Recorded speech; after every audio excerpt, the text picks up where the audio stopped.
Parking Advisory Committee meeting, first item on the agenda, public comment, Lisa Miller is doing up, Squires, so, I don't have anything in front of me right now, and that's being slow, but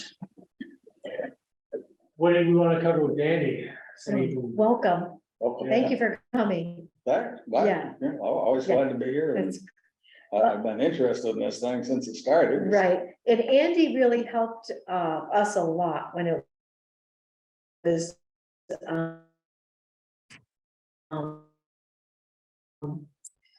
trying to decide change an ordinance from the bump out for the Richmond Land Trust Bombardier Meadow entrance. And you were really helpful in that. So I really appreciate your comments. And Andy and I spent an afternoon together. Very pleasant. Very pleasant. And so we know all about Andy. Well, any point, we're doing Dugway Road, the final pass through on Dugway Road, and it was very helpful Yes. joining us with Pete. And doing a walk around and looking at places and making sure we're putting forward something that wasn't gonna eliminate too many spaces. I think it was helpful in making sure we're on the right track. I got that agenda. We really, I just really personally appreciate your input and your overview of possibilities. And so we're here just to talk to you about, I think if anyone has questions about what the constable does and all that, that would be great, but also about another summer coming up with now that we have some parking ordinances both on Dugway, well, not all the way through, it's middle of May. They still have to be approved by the select board, but the ordinance change has been submitted. Mid-May is it supposed to happen? I don't know the date. Maybe just another, continue with that update, So personally, from, all the areas, and we just love some input for enforcement and how to, if we could be an advocate for the select board or for you, or, so we're here just to chat with you. That's okay. That's fine. I want to tell everybody here what your job is. Besides Okay. picking people out of town meeting day. Yeah, since I don't get to town meeting day, I don't get to do that anyways. But, so the constable is elected law enforcement. Because my first year on the job, I didn't do anything. I talked to Chief Buck about, they're getting certified, so I did the 2-week academy program and training with Corporal Greeno. So I am certified law enforcement now. That does give me a wider scope of practice than I could have as just a uncertified person in constable job. With that said, I don't tend to go terribly deep into that. Simply because, my age and physical condition, being a full hands-on police officer is probably not the smartest thing I could do. So I'll let the I heard that. paid police department take care of anything they can, and I try to take some of the burden off of them from the lighter side of things, such as parking issues, some traffic control issues when Cochrane Road is closed for a bike race. I'll go out there and do traffic control. 4th of July? And 4th of July too. Yes, I get into uniform and go with them, do whatever comes up. What do you wear for a uniform? You wear a Richmond PD uniform? It's pretty close to it, except my patches are, say, constable, so police. Yeah. My Now badge you're- is a little different. Your position is an unpaid position, It is. and that, surprised me because, well, a lot of reasons, because you do a great deal in the community. The other reason that surprised me was it put the Richmond PD in an odd position where they couldn't hire you part-time for special events because of some labor law thing.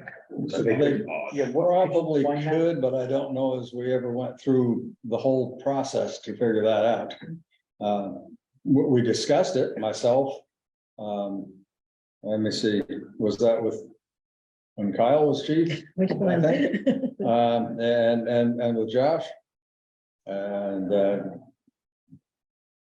I think that's about the time Kyle left and the ball dropped.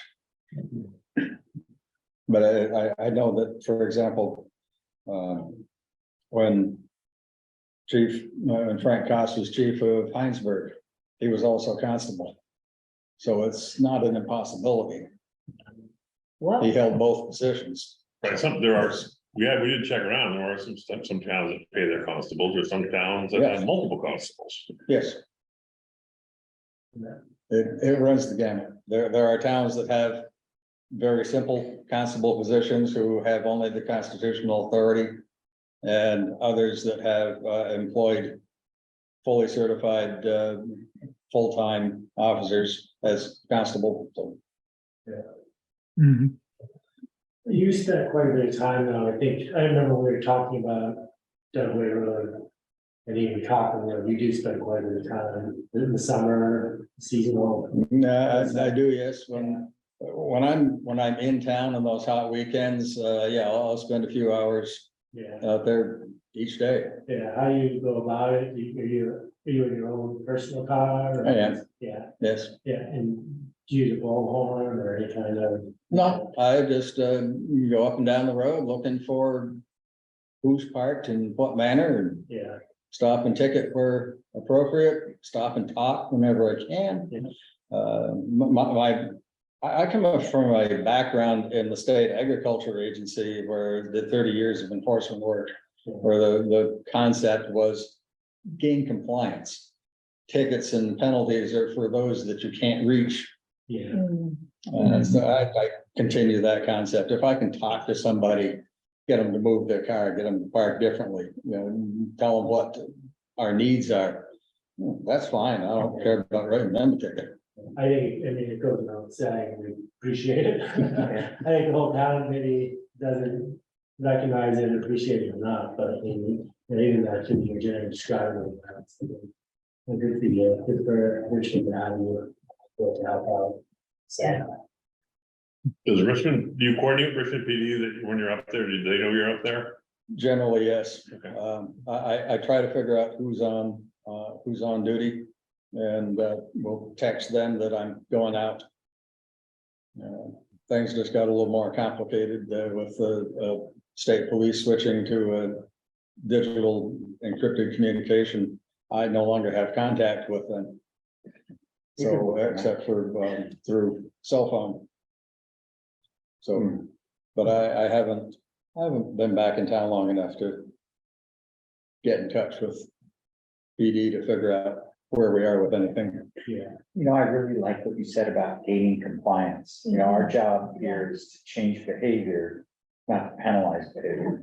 And I think that's a really interesting thing. I was really taken when we were talking at our house about how much attention you pay to fairness. You're not trying to give anybody a hard time. You don't pick on the out of state,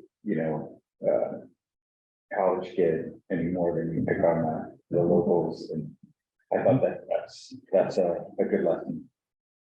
I try not to care what color the plate is, but in the back of my mind, I'm saying, geez, I haven't. I've only been ticketing the out-of-state plates. Well, I guess the Vermonters are parking well today. more experience than maybe. yeah. Are you pretty familiar with the ordinance change that we've been proposing? No, I've kind of, part of being away for the winter means I've ignored some of that stuff deliberately. Yeah, Yeah. I think it's not, You just don't read that part of the emails? Yeah. it's the ordinance change, and we've had a recent change in the Bombardier Field. Yes. I don't know that at all. Well, we started just talking about, give you an update.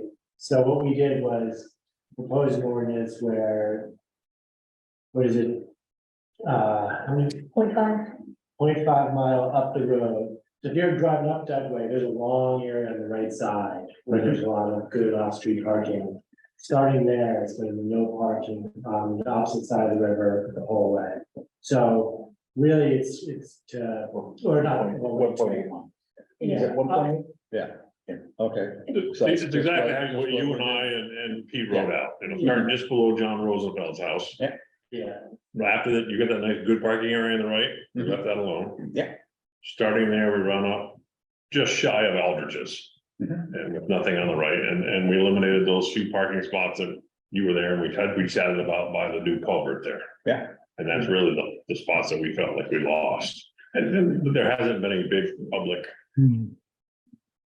cry that there was gonna be a problem with that. I mean, I think, Of the people course, wishing are not gonna be the ones to complain. of course, yeah, exactly. And The then people who are gonna, the changes on Cochrane Road, you guys can explain better than I can. I think, but before that, like the Dugway Road thing too, it's also maintaining that two-way of traffic and, you know, I'm sure you observed it, as soon as you start getting people parking on either side, it really trims down, so. You know, even, you know, there was messages last summer about a lack of clarity about where you can park. So having that, hopefully, we'll have no parking on that side of the road, but also a couple of new signs kind of a gateway saying, you know, new parking ordinance in effect. And one description, so I don't think there's any magic bullet that's gonna, you know, solve Dugway Road, but we'd love your insights on how to communicate it, like on the signs and anywhere else. Yeah, we'll probably pass it by you, maybe ask. That's a good idea. Yeah. Actually, you could be the Great. mascot. Picture you. In your uniform. Friendly but firm. and then Dugway Road, you wanna. On the East Cochrane part, where, so essentially where that bump out is into the Bombardier Meadow there. And so essentially where the Duxbury intersection is, so where the intersection is, whatever that 15 feet that's required for no parking at an intersection. So essentially from that point, all the way, both sides, all the way around to the Huntington River Bridge, both sides. So from the 15 feet of that intersection to the Winooski Bridge is open. There's no parking ordinance there. And it's defined as Duxbury, and then whatever the town or state ordinance. Yes. Yeah, the sign will go, yeah, we say Duxbury, but the sign will go whatever the Yeah. ordinance is for that. And with the exception of the existing parking space next to the Huntington River Bridge. Yeah. The town created however many years. That still stays. Mhm. However, that little nook that people would park across from there, next to the bridge. So that's gone. Yeah. On the Winooski River side of Cochrane Road at the Huntington Bridge. Right. Yeah. Yes, yeah. Yeah, there's good parking for 1.5 cars in that spot, so it's not a huge. I had two Difference. comments from people saying that that's great because they had a hard time walking down when there were cars there. Oh, didn't even think of that. I think it was Allison particularly. said that Allison was asked that dangerous, one. yeah. Yeah, I think, you know, you introduce one spot and the next car wants to. Um, So we kind of like, well, we keep it, but you know, once you provide permission to one, the next one cars sneak in and. Yeah. But the big news down on East Cochrane Road, in addition, is that we just got word in the last 2 weeks that the land trust is not going to put parking other than a couple of spots for ADA, you know, parking, so they won't be opening it up. So the part where all of that, those cars went, park were on the road, it should have been park where land trust land, which was nice of them, but they really don't want to do it going forward. So it's gonna be a big cut in the amount of legal and illegal, and shady parking that was there before, so it can be quite a big difference. I will, Jim Feinstein sent the letter, I will email this to you, yeah, when I get home, okay? Yes, so for multiple reasons, and we are gonna talk about this tonight. If you have any questions about it, I can answer it, so those are, and those two ordinances that we just talked about are not completed yet. The only other thing is, there's been talk on West White Hill up near, the Gillette Pond with, there was some issues related to parking when the water froze, and so we're trying to figure out, that's kind of our, would you say that's, John, would you say that's kind of our next thing to think about is how do we get at the land trust has been in here and described they're putting in some permanent parking as they do the dam upgrade. We've talked to some people, landowners nearby about some other additional parking that might be there, but how do we sign it? How do we enforce it? And Chuck and I met with Pete last week, and so we'll Great. talk about Oh, that. awesome, Next. yay, And Bob Lowe Yeah. joined us, which is look forward to that. good to get that all out there. All right, How are you, Andy? Like, do you feel like you're in your sweet spot right now for your enforcement activities, or do you feel like that I could do more, or I'm being, overtaxed as it is? As I say, I do this when I'm home on those hot weekends. If I'm away on those hot weekends, then I'm not doing any of it. Yeah, And so that means, there's more that could be done because that's time that falls back on PD to do it all. yeah. But I'm not about to alter my retirement lifestyle to do this unpaid, shall we say? Yeah. One thought we kicked around and this, of course, is because we know and respect what you do. And we kicked around the idea of, should Richmond have a second constable that would be an apprentice to you? Somebody who, you've got a fabulous skill set, and sorry, but it's not forever. Is now the time to capitalize on someone like you and have a second constable be an apprentice. And the other question we had along the way is, that should Richmond be paying our constables? And I don't know what a fair number would be. Yeah. Per hour. The grand scheme of thinking was the potential of this apprentice working with you and then working into going to the academy and becoming a Richmond PD officer, kind of homegrown. But at the very least would be somebody who could train with you and make that transition at some point in time a little bit smoother. We just didn't, not speaking for you, we didn't know how you felt about something like that.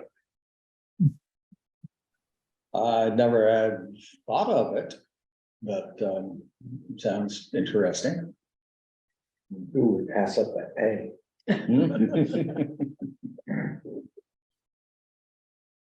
would you be interested in carrying that conversation further? Yeah, Okay, think about it, yeah. mull it over. Conversation never hurts anyways. Yeah, I think there's two questions. One is, would you be interested in working with an apprentice? Yes. And the two is.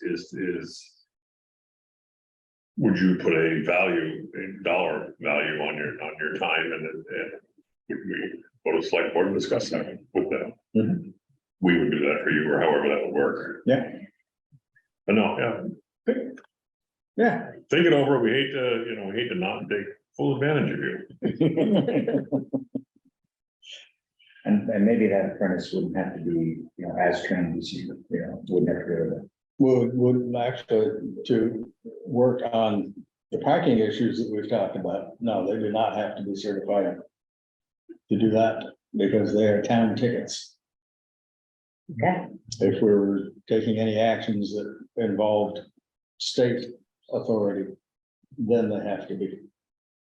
That is my understanding of the biggest distinction relevant to our conversations.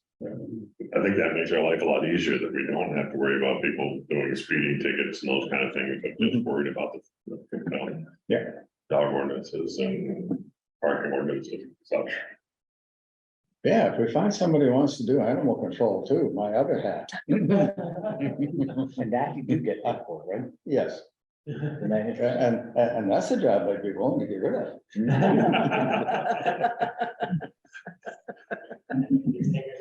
I don't know. I have a suspicion that's a high paying job.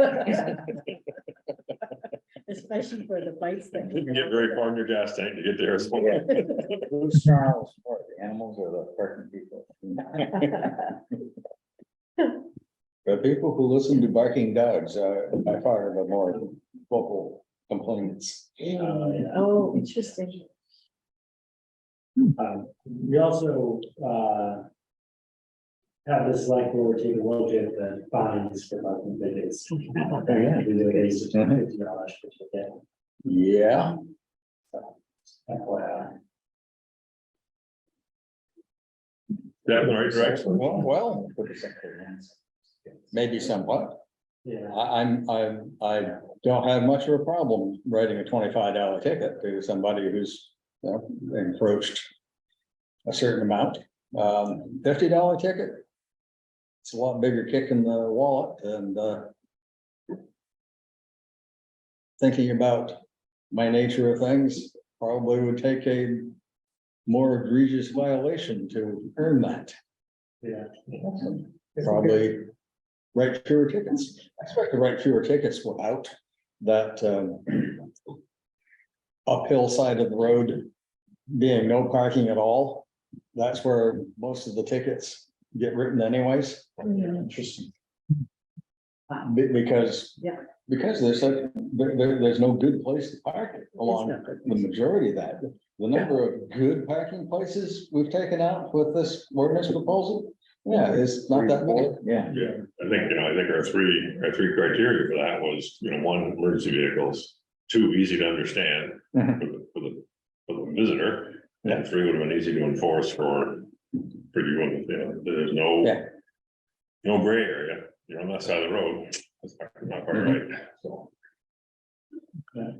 What'll be interesting with the changes in both those key areas is, will that make it easier to enforce, or will people get more creative with their workarounds? Will it push the problem somewhere else where it's not, The balloon theory. I expect that is going to be completely correct. We're Yeah. gonna have a lot more things to think about on Yeah. the riverside of the road where they do all their parking now.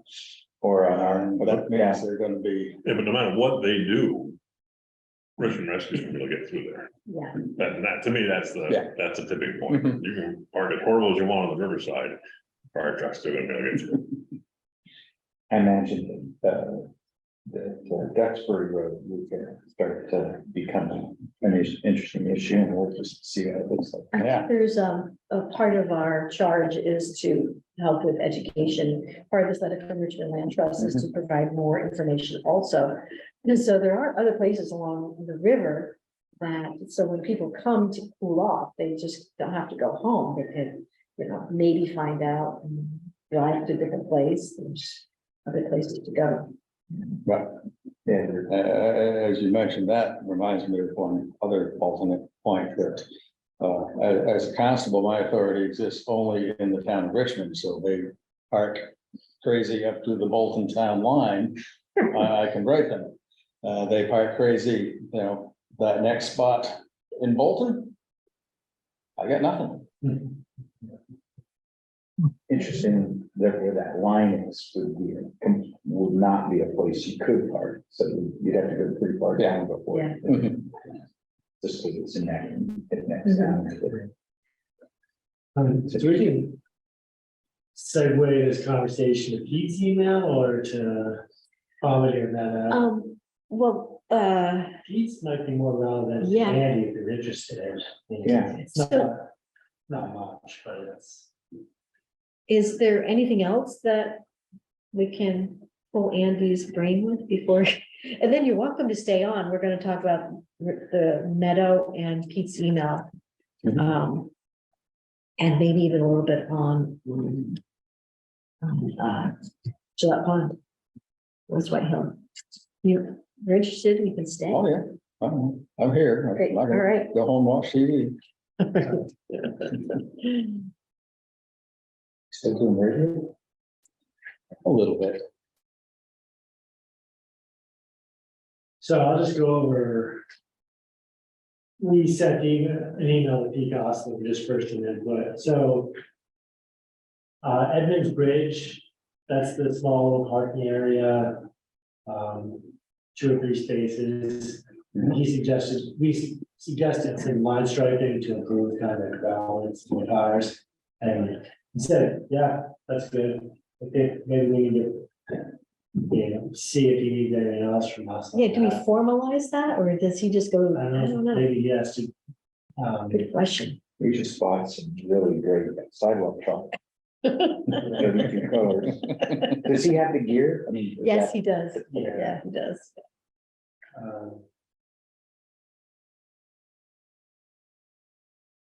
I think that would be good. We offered to provide comments on the sign selection for Dugwood Road and Cochran's, which I think you would welcomed, so. I couldn't do it last week. Who's most interested in? I'm Fine. very interested. I'm very interested. John, are you interested? Well, what are you two just got? I don't know, John, do you, I don't want to usurp if you're in. The wording of the signs. And Yeah, I'll listen to suggestions, but I don't. All right, we'll pass. Do you have, do you have to order from the menu or can you order? Oh, Pete's got a manual, right? he's probably got a catalog. He's got a A copy. supplier, I think. Yeah, I'm very interested in the wording of the signs, Okay. but the people I'm talking to out there are gonna be the ones addressing what the wording of the signs. You'll see something we'll miss Yeah. too, so I think that's good. I think that's great, yeah, and I mean. Whatever you look at, I'm sure it'll be great, but no parking this side of the road, no parking between signs, I don't know, but I think. The standard no parking sign will probably be fairly typical, red, border, white. But those ones that are, especially on Dugway Road at the entrance, that might take. Like even in our email, Pete said, new rules in effect. No parking on hillside, violators will be towed, something along those lines on either end of Dugway to notify motorists like, hey, pay attention to what's being towed. So I don't think that's something standardized I on. don't think so either. Yeah, So that, I think especially that one, use some attention. If Doug wasn't so shaded, it would be great to have, one of the blinking solar like a speed limit type sign in there. Yeah. That's the parking in. I just don't think we could energize it long enough to make it work. Very clear. So, what's the problem? Just, you don't think you get enough someone to do that? My gut feeling says that particularly the lower one, I'm always picturing people come off Cochrane Road to come to. More than one, more, I'm yes. just thinking that's kind of a dark corner right there, but I mean, I just.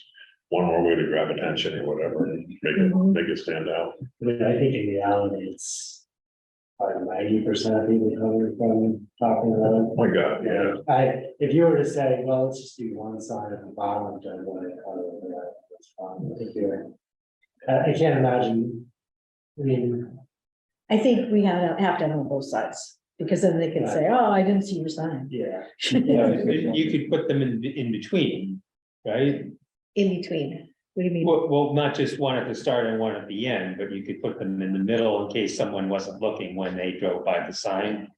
Oh, I think certainly. You Yeah. talking about regular stationary signs or, Yeah, yeah, Yeah, I think Yeah. all along there. Yeah. Again, Pete will have he has an idea. Pete and Andy will have an idea how far apart they should be. I mean, there's still a fair number of no parking period signs that are still in that area that I assume we stay there. that sounds good. So Diane or Chuck, do you want Sure. to schedule a meeting? with We can do Pete? it. Move Andy on. Yeah. I mean, he's pretty busy out the sidewalks, so. Yeah, I'll have to see we'll go visit him at the sidewalks. Yeah. We're down by the corner and stuff there with maximum fee. Right? Yeah, And while you're meeting with him, maybe ask him about the line striping and then. Yeah. Is there anything we need to do? I think Or we- is it just, he just goes out there while he's doing his other painting, because there's other lines down. I imagine that's. Yeah. That's a good, I'm gonna, if we're gonna ask him that question, there is the, is anybody, Kevin, you weren't here, John, you were here. Lou and I worked on it, so when we were working with V-Trans for, discussion, the bullpen across Yeah. the Winooski Bridge. V-Trans said one of the big things that's going on with our bridge there is we need pedestrian lines. Yeah. Those fog lines on that bridge, because when a car comes across, they're like all over. So maybe I'll ask Pete about that. Yeah, that's good. That's an interesting thing. Would the fog line be at the same point, which would that give you still a pedestrian corridor? Well, you could actually paint pedestrian, like have you Right, seen that's those what I bridges was that have wondering, like red or green or Yeah, something yeah. along for pedestrians? The V-Trans, that was, guy got out of the car, he said, I'll tell you one thing right off the bat, okay, right? It's like that Seinfeld episode. Where Kramer pulls out.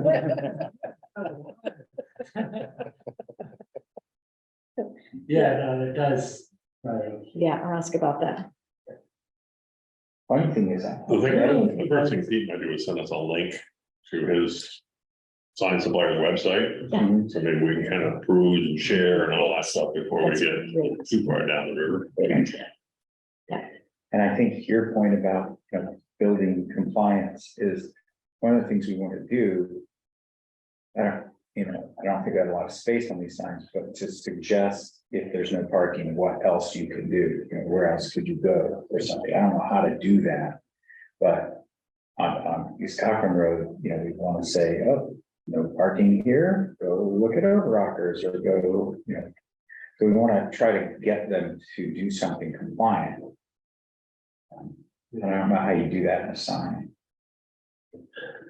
That is something they ask me frequently, well, where can we park? Yes, over rocker. And then there's the other parking, which I have to talk to Jim Feinstein, he's in, that's next to the canoe access there. Mhm. There's that parking there also. Mhm. There's, canoe access up on Duxbury Road. 2 miles up, mile and a half up on the left-hand side. Oh, Hardly yeah. hardly ever full. In Bolton, yeah. In Bolton, like, I have come down past our Never, yeah, place, okay. and there might be. You're speaking of the one up by the long trail, the Catamount Trail. By Catamount. Yes, Yeah. yes. Just off the hand, those are the quick ones. Mhm. And, Yeah. Yeah, They don't satisfy the gorge swimmer all that much, but, they do not, yeah, but there isn't any good answer to them, so. Yeah, contemplate a different piece of water. Yeah. Yeah. It's still water. Dan, you might be interested in this question. We asked Pete, if we get these roads, especially on Cochran Road, if we put new parking signs up, but we still gonna do the ropes. If he deferred to Selectboard. Maybe cross that bridge when we get an ordinance change. Say, hey, ask the Selectboard. great idea, Just, that's a great idea. I imagine we're probably better off seeing how the signs work before we add an extra step to it. And then we do that. I have a feeling the one spot that might still require them is West White Hill and Cochran. Right there between that corner and the off-street parking, because that people really take that to. They move closer and closer to the intersection, and those ropes have really helped there. I would love to talk to Land Trust about a split rail fence. That would be so. I could make it pretty. I love that. Yeah, Yeah, no parking here at the corner is a standard sign. Mhm. yes. It's a great idea. Thank you.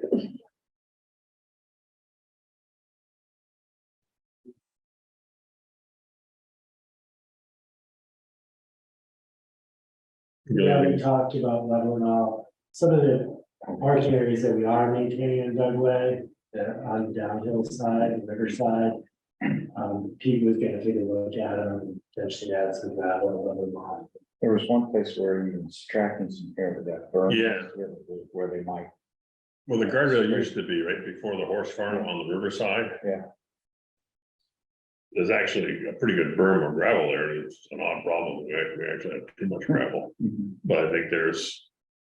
If that was to get pushed out, and Pete had it come by the house the other day, and we talked about it, push that out, I think we gained 3 or 4 very good safe parking spots there.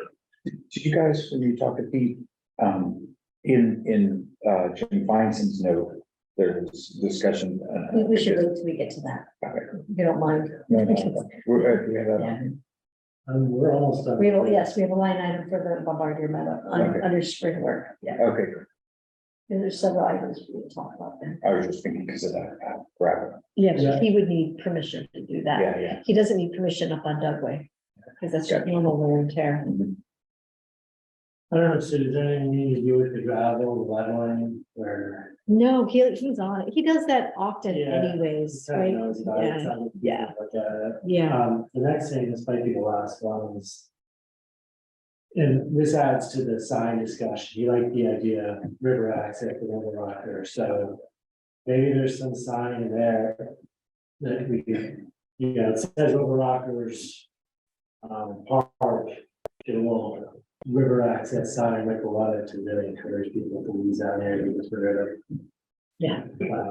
Yeah, we've always felt that people don't understand how close the river that really is, because it seems like we're in the middle of nowhere. Mhm. Especially even when you get out of the car, you just go like, where am I? Yeah. Mhm. It's a really- Yeah, well, there's such vague trail. The start of the trail is not easy to notice either.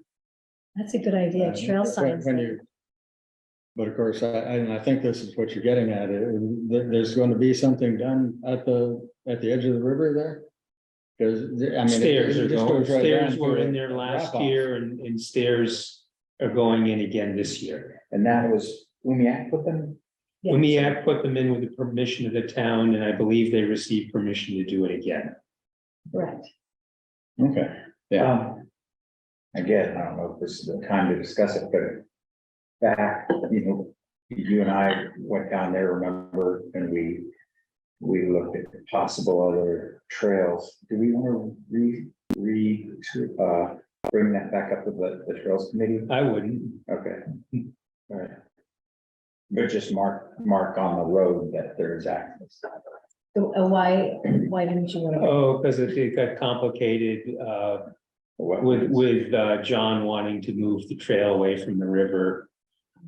Well, I mean, we could, I think. But. Yeah. I think. Maybe you can turn it around if they have to move the trail because of the bank falling in, maybe that's when we discuss. Yeah. That's all I had. Pete had one last comment on Gillette, but that has more to do with the meeting you guys. Yeah. Discussion had, so. We're actually still on springtime pack work and updates, so I guess the only other update is I'm meeting V-Trans tomorrow at the Check Your House Bridge. Chuck, you were on the email. Yeah, I didn't know why, but, It's the permit, the 11/11 permit we have. We're supposed to give them a notification started every year, just to like say how things look and. Kind of head off any. Issue, so hopefully it'll be pretty straightforward. So it's an actual site visit, they have to go and actually go, okay, looks good. Yeah, pretty much. Yeah. Yeah. Okay. Yeah. It's our second year of this permit. This is. Yeah, This is our third, it went in late. Yeah, but I mean that, the last permit was issued for 2 years, so this, Okay, the first one was a 1-year permit, this is a 2-year permit. And this is the end of this 2 years, so. And you know, letter. Johnny Brick. Okay, but I'm not sure what, Johnny Brook and Kenny. are we talking about the parking there? Yes. Okay, yeah. So it's that 1 acre belongs to V-Trans, it's the state of Vermont, that was, left, they use it for construction and then now, Station. so we Yeah. got an okay, they said, yeah, go ahead and use it. Because it was just grass and Pete mowed it anyways, but then they said, oh, we need it for, what's it called, spillage, Kevin? Stormwater. Stormwater. So they want to make sure we didn't disrupt the stormwater with Okay, parking.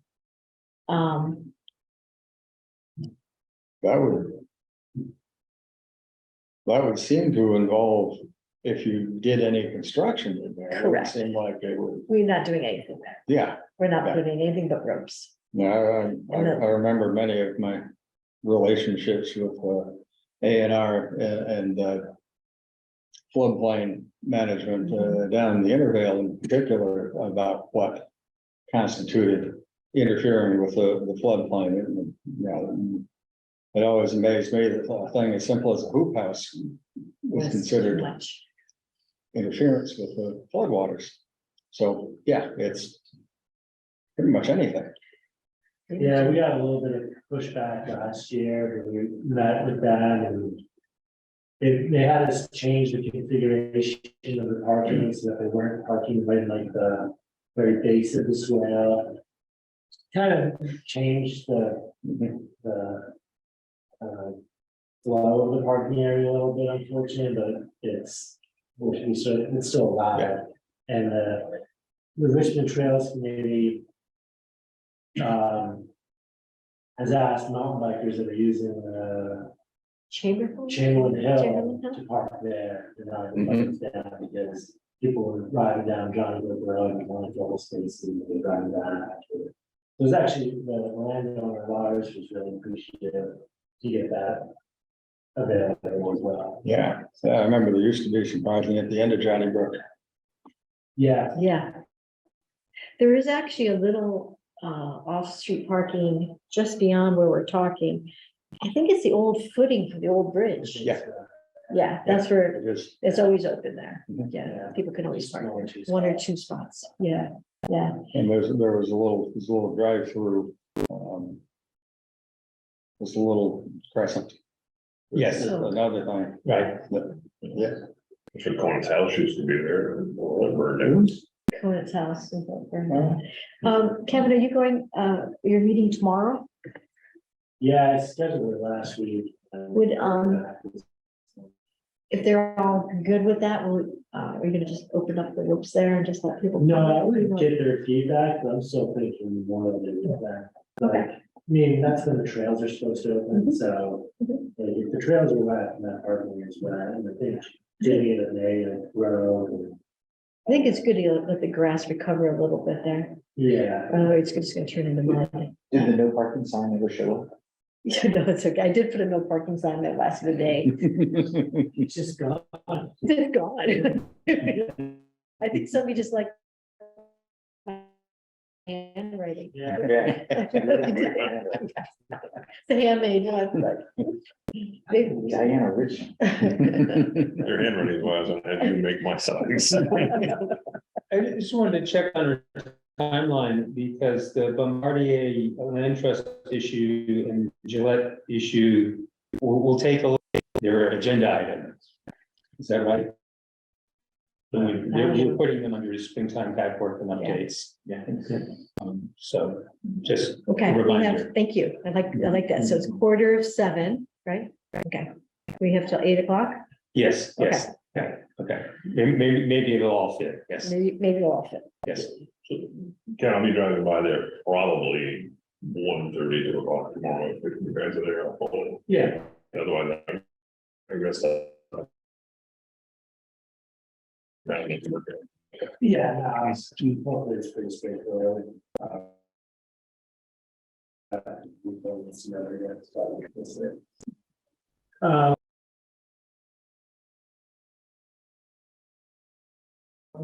Well, land trust email and our visit with PH. I don't care. We're a little worried that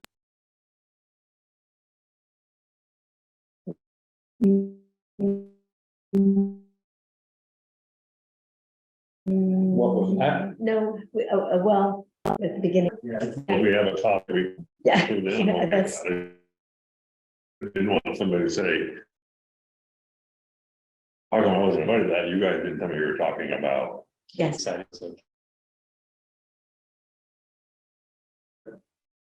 good question.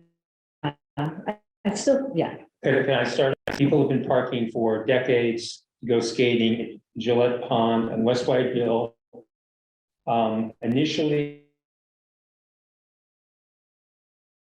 We came in, presented this, people wouldn't be able to skating anymore without the threat of getting ticketed at West White Hill. And some local people, the residents nearby got concerned. The police chief was defensive, but then after more investigation was done, what happened was that Officer Dangler had asked one family to leave. And that may be the only thing that happened was that one She incident. went by on the blowhorn and. Three vehicles here that have to be moved. Yes. Those people move their vehicle. I understand nobody. Oh, okay, and so it's possible that after more this discussion that's ongoing, and it was on Porch Forum, that there won't be more enforcement. There could be, but it's also possible there won't be. That we're having changes in the police force coming. Then the other piece is that there was, will there be other places to park? And so we learned that the land trust is going to build room for, is it 6 to 10? On the right side of the dam as you look at it from the road. And that may be in place in the fall. And then there was discussion is where could you put in parking, maybe on the side of the road? And the idea that came up that was best in the previous meeting was on Bob Lowe's side of the road, that you could widen that shoulder and have some cars parked there. And so when we spoke with Pete, he was not keen on that idea. He said it would be hard for snow plowing, and it was also that people would have to cross. Towards the end of discussion, he seemed to not warm up to it a little bit, but I don't think he's just going to advocate for that option. If he was told to do it, maybe, but he wasn't going to advocate for it. And then he said, but look at this flat area on the left side of the dam, which we now have learned now belongs to the land trust. And so he thought that would be a good place to put in parking. We know that where the land trust is putting in parking, there are a whole bunch of restrictions that limit the size of that. And it isn't, we don't know whether there would be any rules that would prevent the parking from going there, or that the land trust would think that was a good idea. Is that? the question I have is that,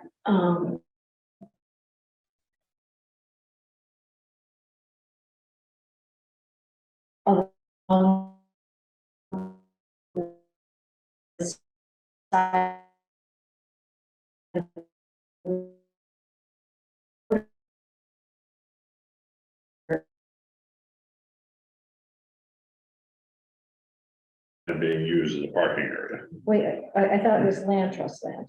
That's Is it? I guess it's. Okay, I'm sorry.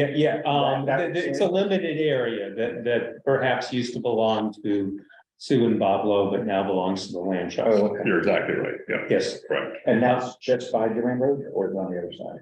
No, so here's the pond, Yeah. no, here's the pond, Uh-huh.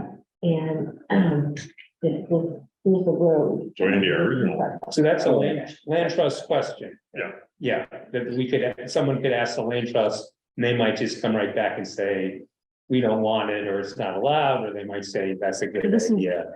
And I seem to recall Fritz saying something in the permitting. This is process, part- They were only so allowed this is to the part serve where so much of there a is gonna percentage of be- Yeah. the land, 6 to 10. long term. Yeah. Meaning parking, I think that's why we were all a little disappointed about 6, and he said, yeah, I thought he indicated. Right. Tied a little bit. Okay, But Pete did at the end.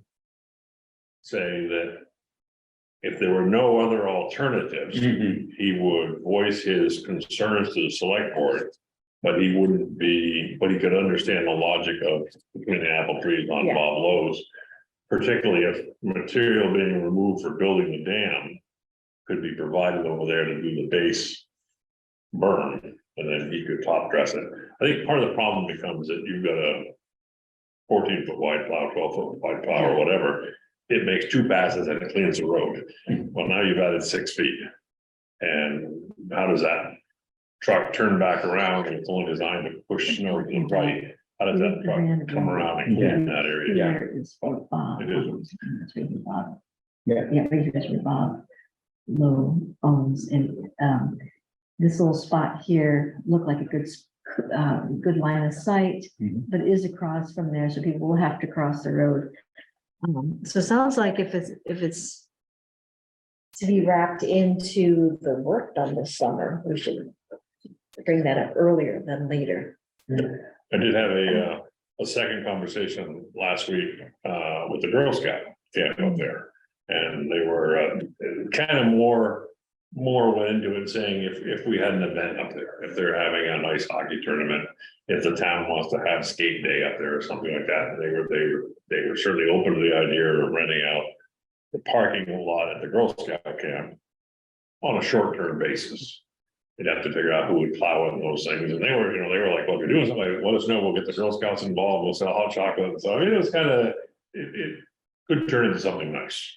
That's great to know. I'll put their contact info up on the Google Docs. Yeah, that's great to know. Should someone contact the land trust to ask them if that's even a possibility to put in parking next to the left side of the dam? We want to try to work that through Fritz, since he's kind of our contact. Yeah. That'd probably- Or just say that Pete suggested it. I don't- We could say we're trying to scrap together some additional parking. Because we don't think 6 is gonna cover really excellent ice skating Yeah. weekend. And here are 2 options that have been talked about. Yeah. What do you think of them? And I'm guessing you'll say it can't be done, so then we'll have an answer, but we won't know until we ask him. Right. Mhm. And again, I felt like toward the end of it, Pete Yeah, wasn't, he said, I get it, I understand it, and I'll voice my concerns to the Yeah, select okay. board, but he sounded like he could try to find a way. to do it, so. Yeah. And winter parking is a whole different thing than we've dealt with before, Yeah. It's got plows and clouds sanding and snowy conditions that, and lines of sight. exactly when plow is out and there's people skating and it's a whole different, I think, Chuck, you said it's so nice to be on the front end of this rather than on trying to catch up afterwards. This is something that's happening that we could, have conversations with and influence and say, have you thought of this? Could we try it out for a year, but then go into this part if we need it? I mean, it doesn't have to all happen at once. I think it's worth pursuing a conversation with Fritz. I think, and if, I wonder if Fritz tells us it can't be done, is that because of DEC says it can't be done, or where is that word coming down from? And maybe that's just another avenue that we take a poke at. So is the 6 that has thoughts, is that a done deal or is that? Yeah. That's, Yeah. committed, it's in the engineering Yeah. line. They've already cleared part of it. Yeah, and the 6 to 10 is they're just not quite sure until they get in and start moving things and making the dam. When the dam's done, how that will look at the end. So they're saying 6 to 10. I think they call it 6, and we all looked at it. I and know, said, you put 10 "Oh, there. sure, they can put 10 in there." You did say that. Yeah. Now, I don't know where that process is. Have they received their bids, and does anybody Yeah, know if no, that's been it's- awarded? Must I be pretty believe it's soon. starting this summer. I was gonna say, you're gonna be moving along here. Yeah, Did they have all the money? in there? I believe it's heading forward. I could be wrong, but let's talk to Fritz again. That'll be one of those fascinating projects to watch. Go up once a week, just take a picture and say, It's gonna okay, be- I see what you're doing. It's going to be an attractive place for many people to come. So not just the town, when people start driving by there and going. "We should go."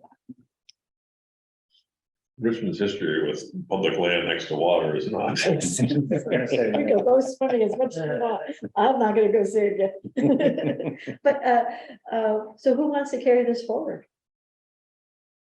I could, or you could. I have no, you want to reach out to Fitz and I'll just ask him, maybe it'll be a simple no, or maybe it'll be a complicated maybe. if you and I need to team up on it, I'm more than willing. It might be worth the site visit with it. It's one of those things that when you stand there and you look around at things. I'll at least Yeah. mention I'll bring it up. Yeah, yeah. Okay. I just think when you're standing there, I know exactly what you're talking about with. We can check with you.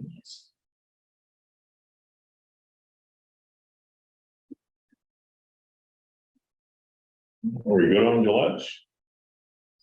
Any questions?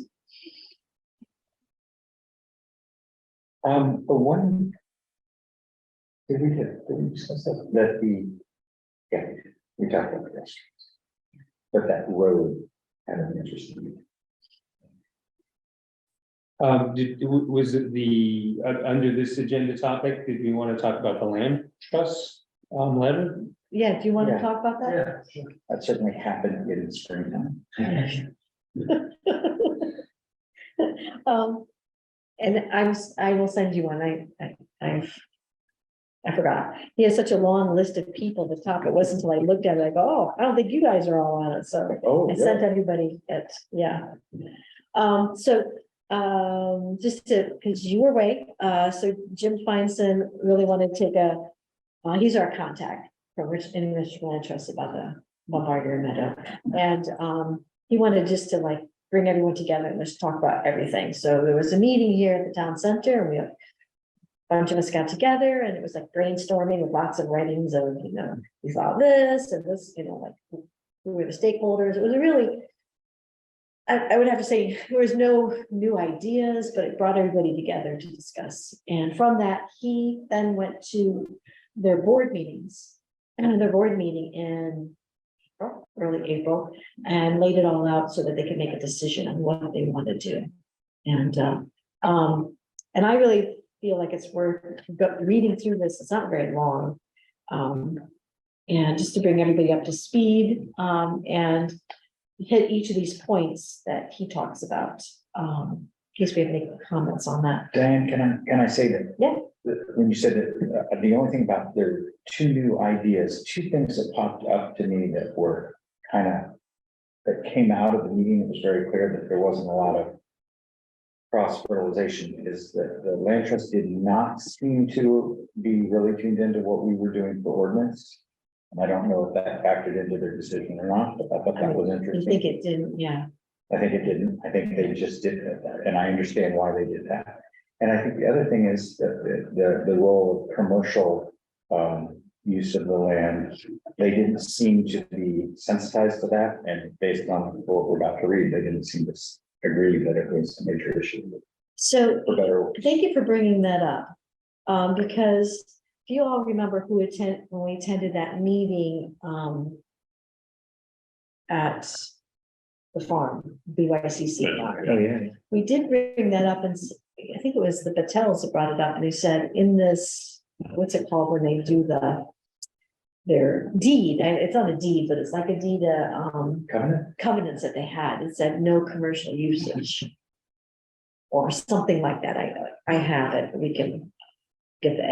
And we said, what does that mean? Because there's commercial uses of it right now with these buses that come in, and they didn't know, and I don't think we've ever heard an answer from that. Yeah. So it might be one of the things that, if we come up with ideas from this, that we want more information, more dialogue with Jim, that might be a good thing to bring up, John. So that never got answered. Never got answered. Yeah. Didn't seem to It did not- affect this. Didn't seem to affect us. And so, yeah, just. So it's not as simple as, oh, we can't make money on something. It wasn't that clear. And Right, it when you read it, and it's legalese, so it's kind of not clear to me anyways, what it says. All right, so going down to this, do you want me to read all of it or just go to the highlights? You should go. Okay.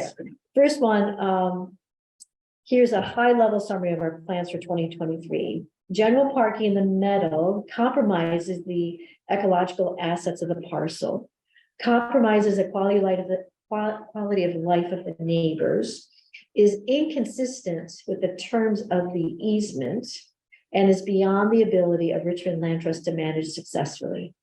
Therefore, the meadow will no longer be open for general parking. While the RLT did provide parking on a temporary basis in recent years, that was only a stopgate measure to help address local access issues while the town looked for another parking solution. The town has now developed a plan for parking, no parking, and so the RLT plan is to once again close the meadow to general parking. That makes it sound like they did. He said, okay, you guys are considering an ordinance change. That, We're closing. Like it does make the two things tie together, which is in an unfortunate way, I think, but. Yeah, it's kind of interesting because I think it actually. Okay, we'll explain that a little bit more. They're saying the town has now developed a plan, parking, no parking. That's our potential ordinance change. So the RLT plan is to once again close the matter to general. does that mean that they think there's enough parking on the street Yeah, that I they think can it's that. close it? That's what I thought. I took I that, think that they, to mean that they didn't understand it. Or it could be that they are using this as an argument, but, they had enough pushback from the neighbors that they felt they had to. It sounds like they, That's- it sounds like that's a they good- think they that's- took our parking ordinance into account. Yeah, yeah, And whether they interpret it correctly and our goal is unknown. I think your read on it is that makes sense to me. So I would have thought, I mean, my logical thought was, well, since there's not gonna be parking on the street, and if you want to give access, it's up to you, Land Trust, to put that there. I think you're right. They were throwing, like, if the town's, if the community feels they don't want parking there, we're gonna try to make them happy. So they may have been trying to do it, but not in spite of the parking, but in this, of the parking ordinance, but in the spirit of it. Is that what you're saying? I think we're all guessing as We're well. guessing. Yeah, I Right, think we should right. probably, Yeah, we should ask, Yeah. because, that's a question mark. I kind of feel like it comes down to the fact, I don't know that they have the stomach and the fight to go through the parking thing again. yeah. I think the compromise to them is the ADA parking, which I think is wonderful. I think they want to be a good neighbor and they don't want to stir the neighborhood up again, and they're just saying, well, in lieu of everything, Yeah, we're not gonna do anything. and we were told all along that, up until this discussion, that there wasn't there were differences on the board. yeah, they definitely. Yes, you're right. Did you have a comment? Yeah, by the way, the ADA thing was also another thing Okay, that came up. we'll talk about that. Okay. I think one of the key lines in there was, they said something about they don't have the, whatever it was they said. That's right. The wherewithal to manage this. Yeah, is beyond the ability and is beyond the ability of the Richmond Land Trust to manage successfully. I think that's the key line of everything they're thinking. Yeah, it's really a big deal. I think with all the land trust parking, and we're gonna see it again up in July at some point, is the fact that Richmond PD can't enforce parking issues in these parking areas.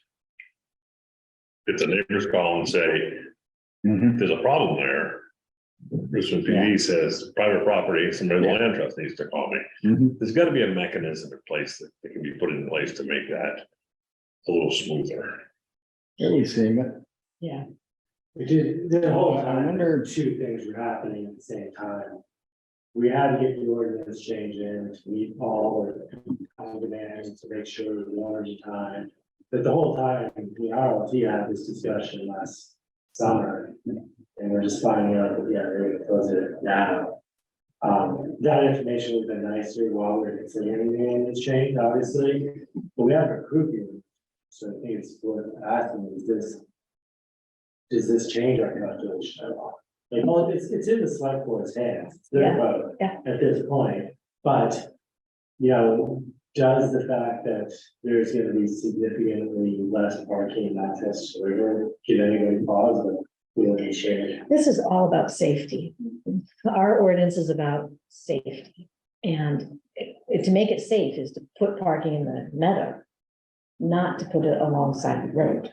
So I would still say we stand behind the ordinance change. But now, there is no parking. Like, it would have been nice if there was parking in the meadow, you know, no parking. There's no park in the meadow this year or at this time. That doesn't mean that something can't be negotiated in the future. And so they're gonna allow dropping off and ADA parking, Yeah, is so that, yeah. is that the read? Yeah, the RLT plans to create 3 to 5 restricted parking spots for handicap permanent use only. The goal is to provide easy river access for the people of all abilities. The easement provides for a maximum number of 5 parking spots. The recent larger parking area was permitted on a temporary basis only. And then the next line, Yeah, the RLT plans to maintain the area for drop-off purposes. All right, and while those are both good goals and important, it does mean that the entranceway, which was the flattest, best spots for parking. Yeah. Part of those best, flattest spots for parking on the side of the road then will be taken by the entrance. Towards the end, there's the discussion of, Yes, which we'll get to, of yeah, the side near the bridge. yeah, maybe I should just keep reading it, Yes.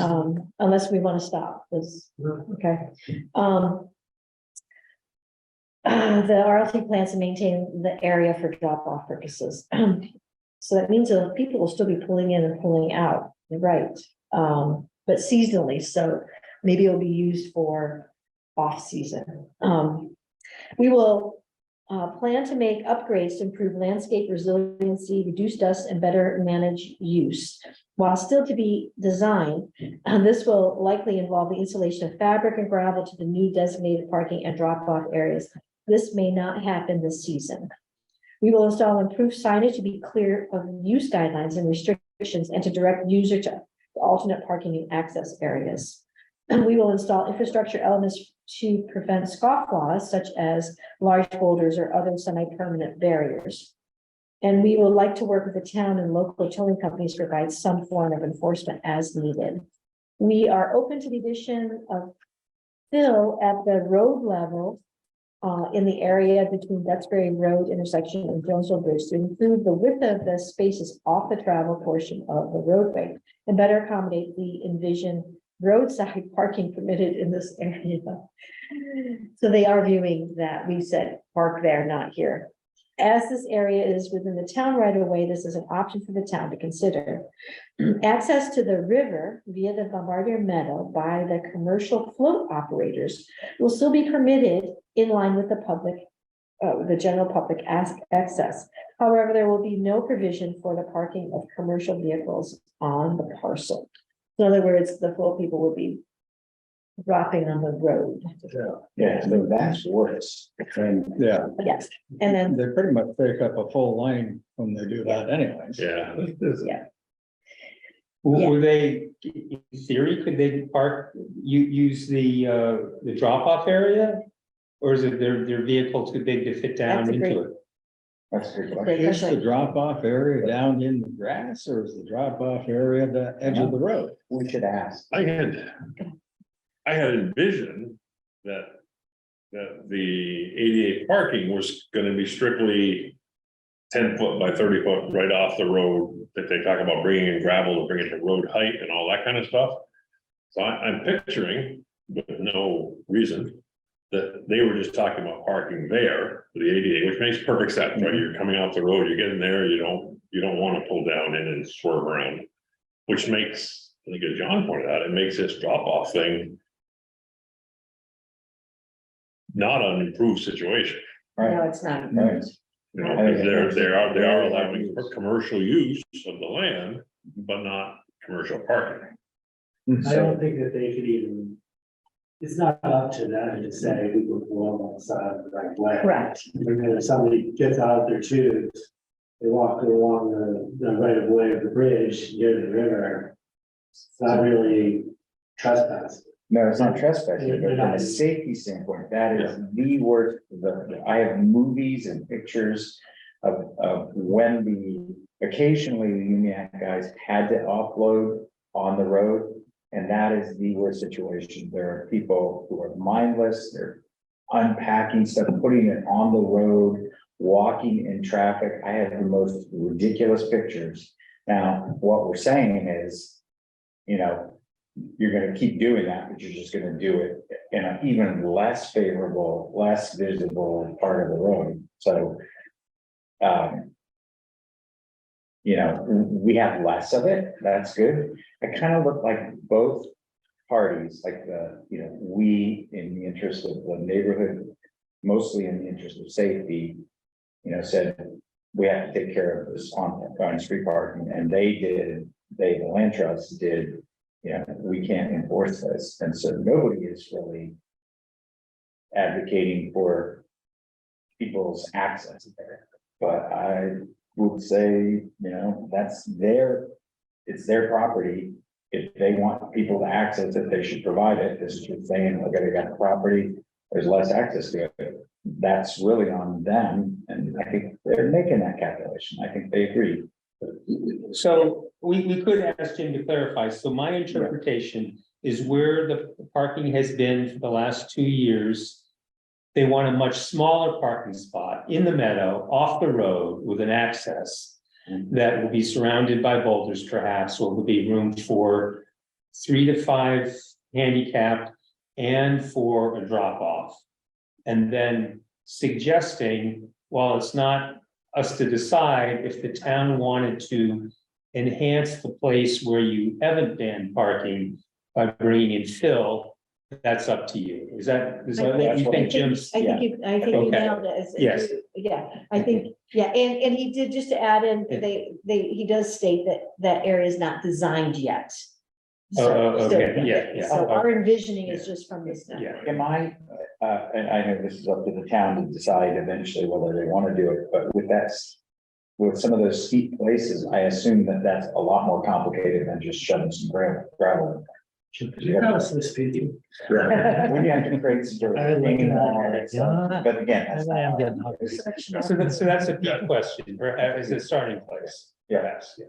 It seems odd that, what it, I'm also wondering, in this wording, is the handicap parking separate from the drop-off area, or is this a combined handicap / drop-off area?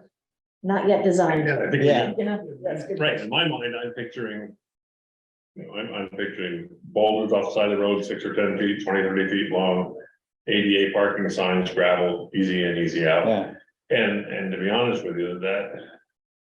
I'm not sure what's worse, pulling in and backing out to drop off somebody. Or putting the van in park in the middle of Cochrane Road and letting people out. You know, I think, you know, in my mind, if you are. Pulling in and dropping people off and you're not pulling in, but you're sitting on Cochrane Road and. You're parking on Cochrane Road, and that's probably not terribly Right. acceptable. And then it sounds like they're potentially suggesting that.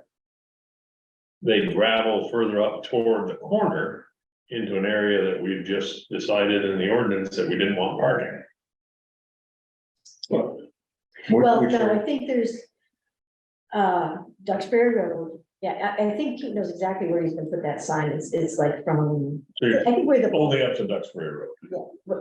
Yeah, right, there is that little apron, he calls it, Okay, that will be, 15 feet, so it's like right before the telephone pole. Yeah. That will go, so. Is it worth bringing up Google? So, they're talking about wherever the no parking is, beginning of the ordinance, from there to the bridge, to dump some more fill in to make it more. but I'm going past Duxbury Road. Right, and the part of this may have come from my trying to push the line, if you close off the parking that you've had the last 2 summers, just be aware that the parking that we aren't including in the no parking ordinance isn't very good.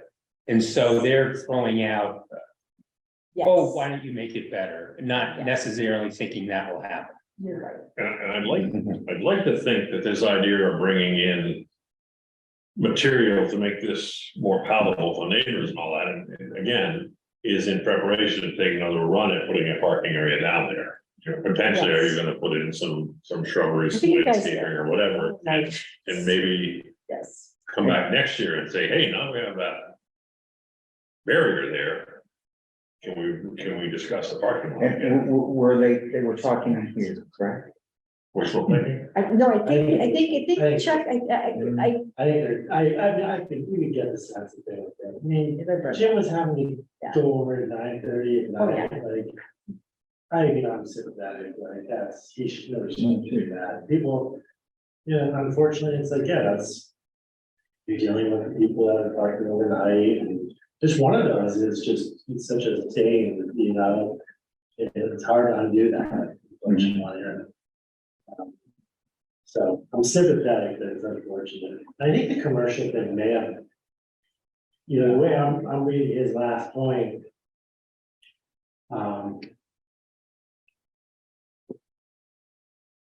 Boundary metal by commercial float operators will still be permitted in line with general public access. However, there will be no provision for parking commercial vehicles at a cost. So maybe that's where they were like, okay, we can't tell somebody not, not to use it, the public, it's open to the public. But maybe they're saying, but we started having commercial vehicles on the lot, maybe we are starting to cross into that language of the conservation easement. Yeah, I mean, there is no place, if I, and I think Chuck, your point was that they have their ADA and their drop off here. There'd really be no way to load in and load out without being on the road, unless, well, maybe their van could come down here into the load in, load out, but. Yeah, in my mind, I was just picturing, you kind of see where that line is there, when you pull in right there, then you've got that kind of, that cut line right there where the mowing is. You know, I pictured that going 30 feet wide, rocks around it, brought up to the road level, as they mentioned, and gravel, and saying that's our ADA part. Yeah, so it's sort of right, like maybe here. Is that what you're thinking? No, right toward the road, there, Here? back, and then back up again. yeah. Okay. And really, They can- you know, So this would be brought to grade right here. If they talk about bringing gravel in to bring the road up to road grade. This is a little misleading because it looks shadowy, but this is not a steep grade. This is a very steep grade. Right. Yeah. So the line about gravel. I think I'm gonna disagree, my interpretation is different, but that has to do with putting it on the side of the road because it's too steep, because it mentions Jonesville Bridge. We are open to the addition of fill at the road level in the area between Duxbury Road intersection and the Jonesville Bridge to improve the width of the spaces off the trackable portion of the roadway and better accommodate the envisioned roadside parking permitted in that area. So I don't think that's the gravel is in reference to the ADA parking. I could be mistaken. I see what you're saying. I'm in agreement with you. Yeah. I think it was more, I think they may have gone away with park here, don't park there. But we're basically saying you can't park here, like on Dugway, you can't park here, but you still have to abide by, your tires have to be off the travel portion of the road and in order to make more of that acceptable, you'd have to throw some gravel in there. And That's kind of up to the town. well, I don't want that because I don't feel that off-street, along the side of the road is safe parking. Well, no, we decided, I'm gonna disagree, you can have your opinion. Yep, We decided that we weren't going to post from the Jonesville Bridge to the Duxbury, but because it was safe, we just made that decision, I thought. well, it is, thank you. I have lost sleep over these words, because when we claim that it's unsafe. And then we say, but you can park there, then we no longer can claim that this is unsafe. And I was told it's not science, Diane, it's safer, it's better than. So it's not, let's see how it plays out, is what I'd like to say. Yes. Let's see what happens with this. And see if it is safer, and if it turns out after another summer that it's not safer, then maybe we should not have any parking there at all. But we did vote and came to. We absolutely. Yes, voted, yes, And I, correct. and Yes, I, correct. and I voted with that, Yeah, and yes. I think it is safe. And my guess is next big explosion will be on here, and we'll have to see what happens. That said, we really strictly are thinking about safety. I believe that this is considerably safer than. Yeah, but we're talking about private property. there. Right, right, And well, people, with the same 8 foot right away. no, when you have, the way I understand it, Mhm. from Allison. Mhm. I'm so glad you're here. When somebody, my yard, because I maintain the front of my yard and it is mowed and it's our yard. That off-street parking is not, Allison would view, because she told me, we had this conversation, she said, Oh, yeah, yeah. nobody can park in the front of your yard, Diane, in the right of way, because this is your private property because you maintain it. If you have a situation where it is property, but it's not maintained, so example, like where the cedars are there on the other side. Mhm. So if that's just, there's cedars and nobody mows and a car, it's not maintained as someone, even though it is private property, if it's not maintained and as your property, then yes, somebody can, unless the owner of that place says, hey, that's my land and I mow it and you can't park there. That's interesting. Andy, does that make any sense? I was really like, I'm trying to get Yeah. clarity at one time and This won't be the first time that she knows some of these details better than I do. I think some of this also comes under, what's that word, tutelage? I believe you're right. Yeah. that word. Where your front yard is one thing. No matter how much you mow that strip of grass out there, way away from your house, I think you're you right. have a lesser expectation of privacy. Thank you. And for I that. think that that's what's involved in there. But I can't be sure. I think you are right.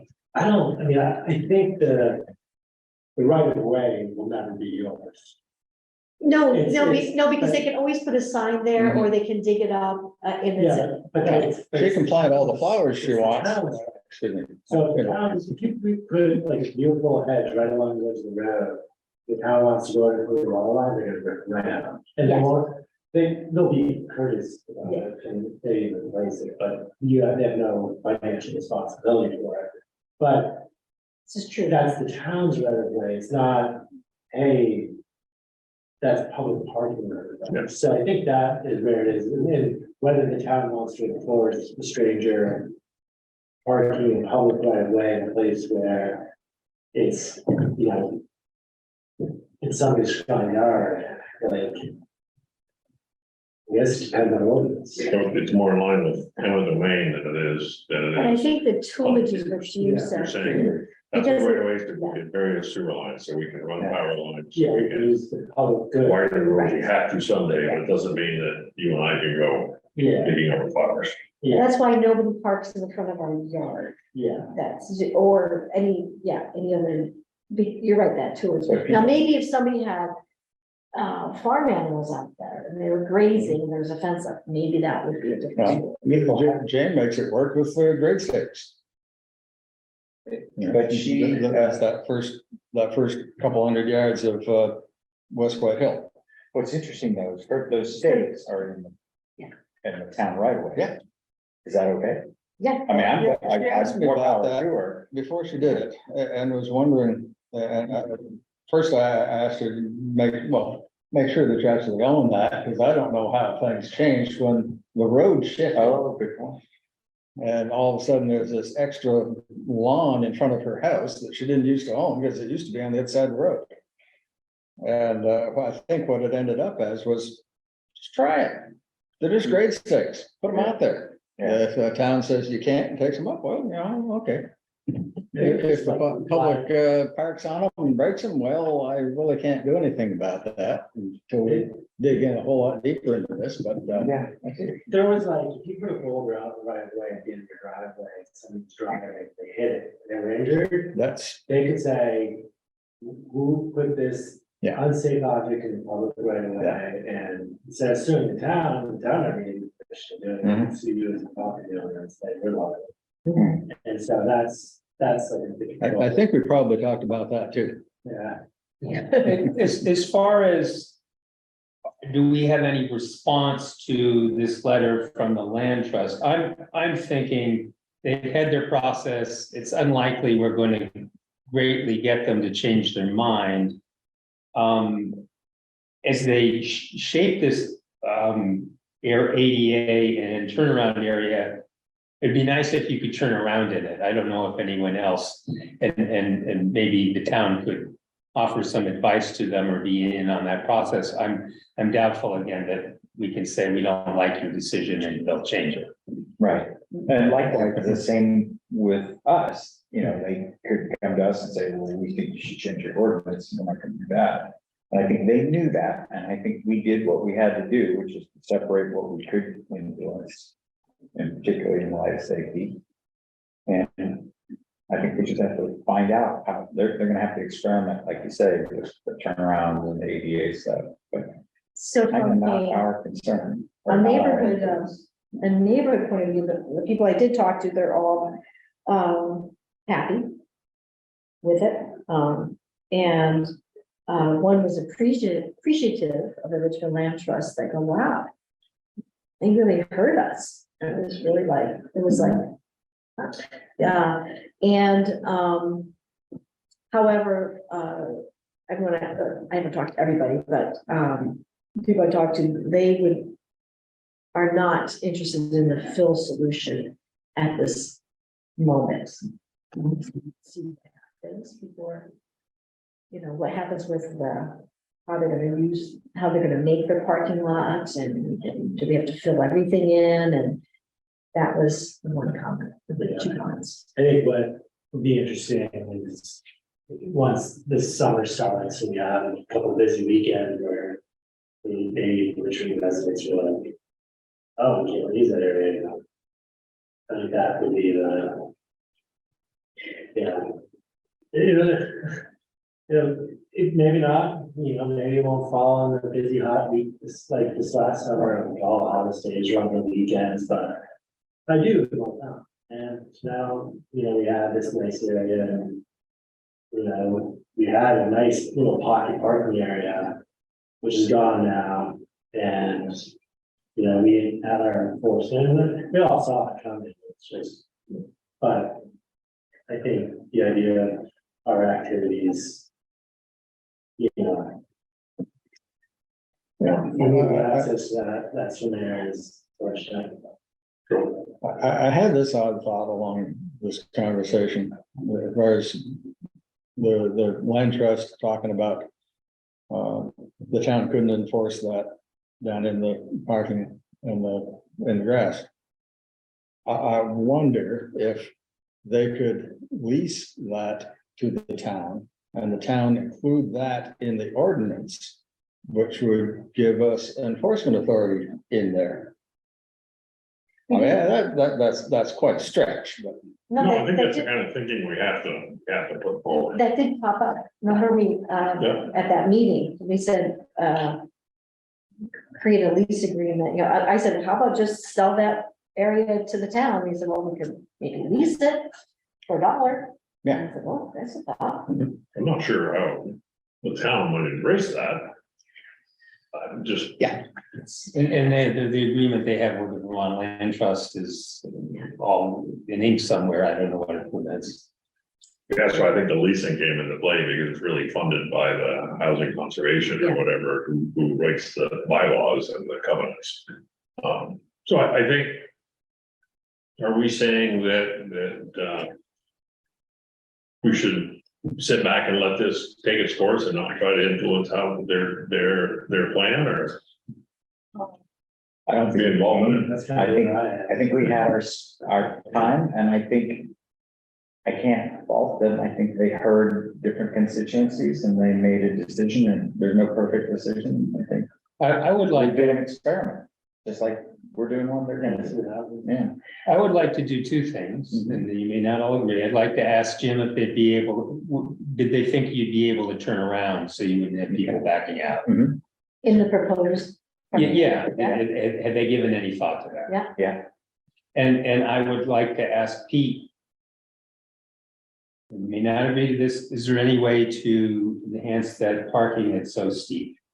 You Mhm. might very well say that's not practical.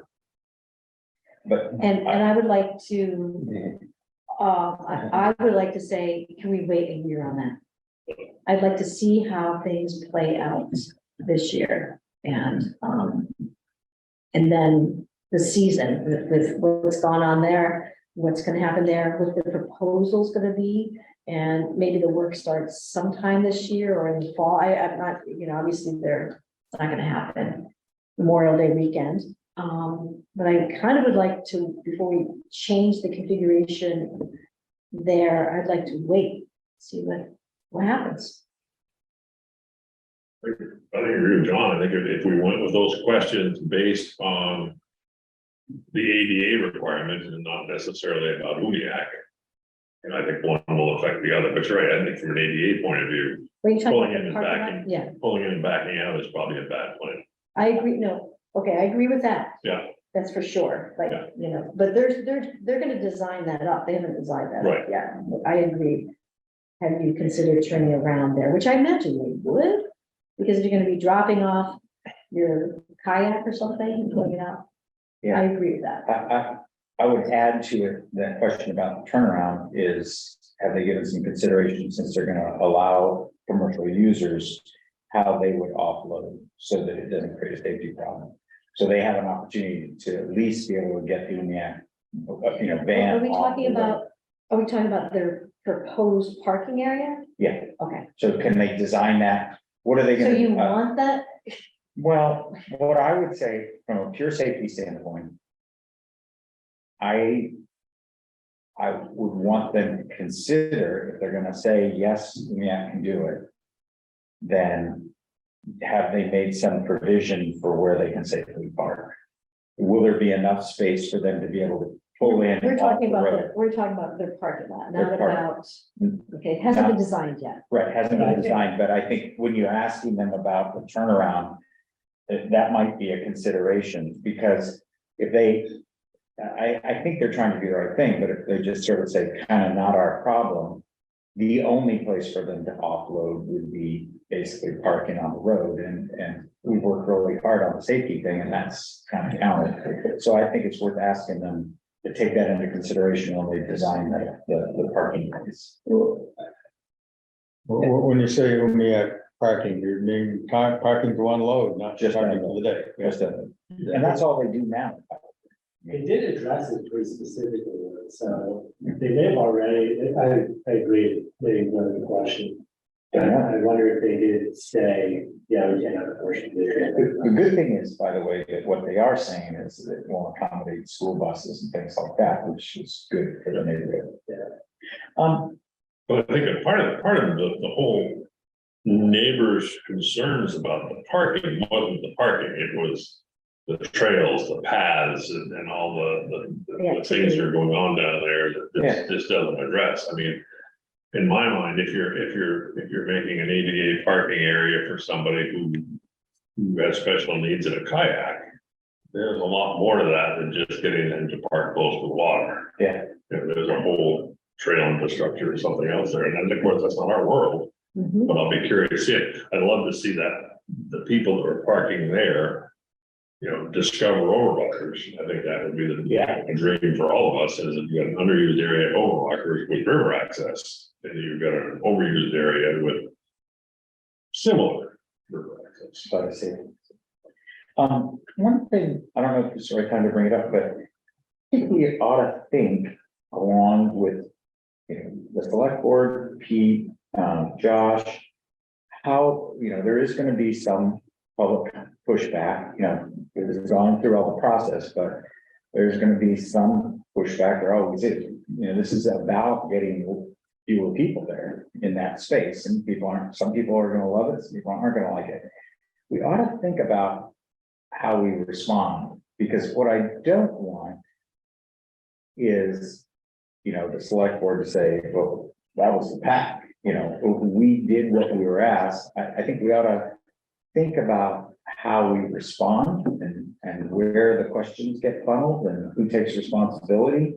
You know what I mean? Because I don't want us personally to take heat for doing what the select board, we stand behind it. Yeah, I don't think the select board would say that's fact. They would I say don't we think so made this either, but- decision because. Right, and I would want the select board to be prepared to help us through a problem. It is gonna, we're trying to change behavior and people behavior don't like the change. Is it worth talking to the select board about it, or should we wait until it happens? Yeah, Lisa, what do you think? You're on mute, I think. Yeah. Yeah, I feel like I should take more part in the discussion, with Umiak, I think it was the last meeting, we approved their stairs and so forth. I didn't even notice the complications that were presented, and I am now, and I wish we could roll the clock back to that meeting, but we can't, but there'll be more meetings, and Umiak needs more from us, so this is really good stuff, because we're talking really what the basic function of government is, government, if everything went fine, who needs a government? Well, it doesn't go, this is where there's a whole lot of ways to attack a problem. One is to bury it, one is to fix it, one is to study it, and sometimes all of those might be the right approach, one at a time. And I think we've seen enough traffic from Umiak, and there are enough people on the board and in the town that are maybe tolerating it, but it's not getting, I don't see this going to get better. COVID's over, more and more people are going to come.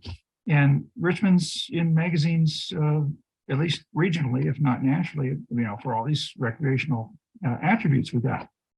And population is growing, so there you go. We're going to have more people. I think one of the things I'm noticing, and I'm digressing a little bit, but what you guys are talking about, the reason I keep coming back to meetings is because they're fascinating. If you're boring me, I'd find something else to be excited about. But these are, and you guys are really in the midst of what's going on. And I don't think the board is necessarily. So, I guess that's just distance because that's the way it works. But the things you're talking about, I don't think most of the board is aware of them. I'm sure Josh is to an extent, but I've never seen a harder working person than Josh. He's also got 2 boys in Little League, and and he keeps his family together, and he's really doing a good job in everything. So maybe what we need to do is sit with you folks. We need a meeting of the boards. The town sets in motion the parking advisory committee and the planning commission and the police commission and all these, but I don't see that we have a powwow essentially every now and then. We can read minutes, sure, but I've learned firsthand that reading your minutes is not the same as listening to your meeting. Yes, the stuff's in there, but the passion or the sorts of things don't make it into the minutes. And that means a lot more to the dialogue than just the words.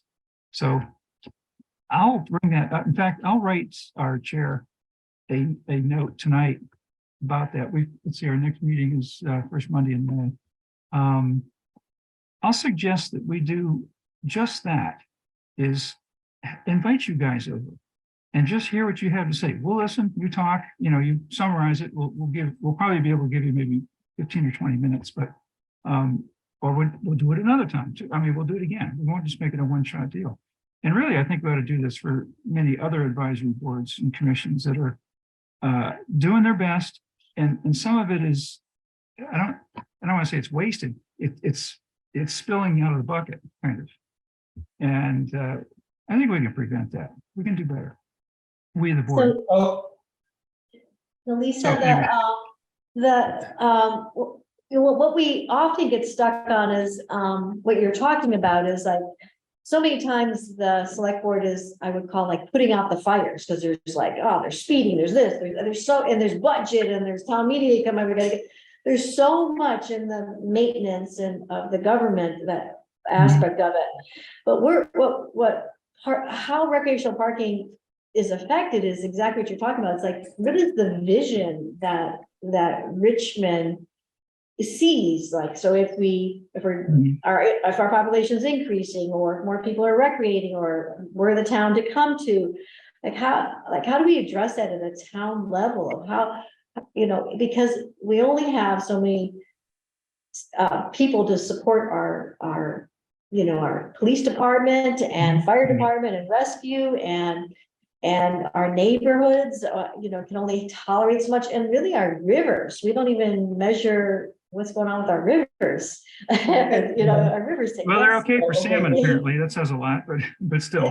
Yeah, but I mean, like the testing of the waters. So we can't even we don't even know, so it's really a vision of what does Richmond want as in the line of visitors, and what's too much, and how do we grow to, and what's our capacity? Yeah. We're getting off topic, or do we need to talk about this? Well, I think save this, because you guys have, the rest of your agenda too, but save for a select board special meeting, or whatever we call it. I think you need to be heard at length and bring notes, whatever, just talk off the top of your heads, whatever. I know it's a passion for you guys, and you're good at it, and you have a body of knowledge that's pretty extensive. And I don't want to see it not get used. And the town plan has a lot of really lofty goals, and that's okay. It's a plan. And yes, those are all goals. I don't know as if we're going to accomplish all of them. All right, well, which ones aren't we? Nobody really wants to bring that up, because the people that are really passionate about those goals aren't going to be happy. But many other goals might be able to be achieved, not those goals. It's a consensus is hard to build, and it's hard to maintain. What is it? Franklin said something, here's a republic if you can keep it. But this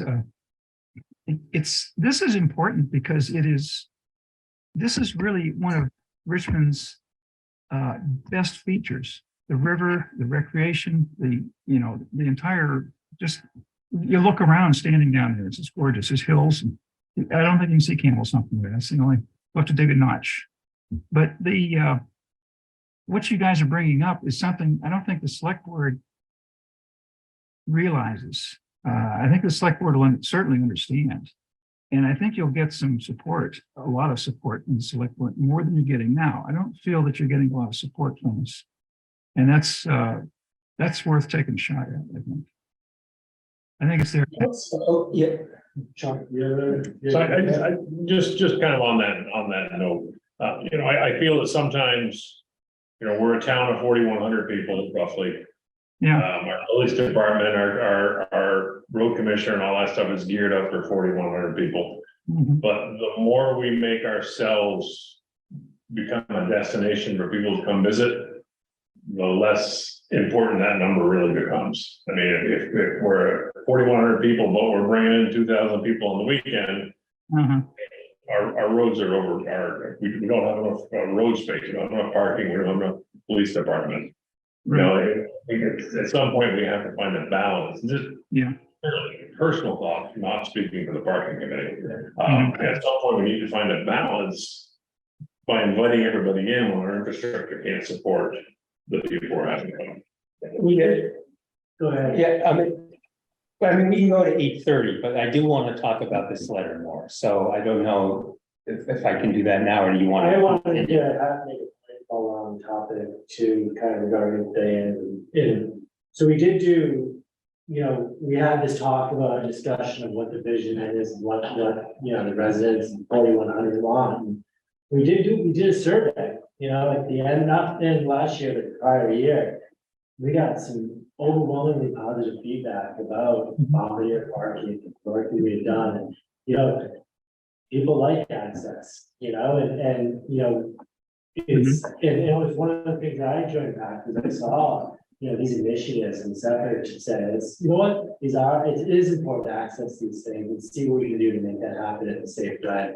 So I think that we did get feedback from the community. It was positive. But it got last year, by all measures, it was overwhelming. So, Well, I think a couple things, you know, you guys are definitely going the right direction, and I don't want to take more of your time, but I'm concerned about Gillette Pond.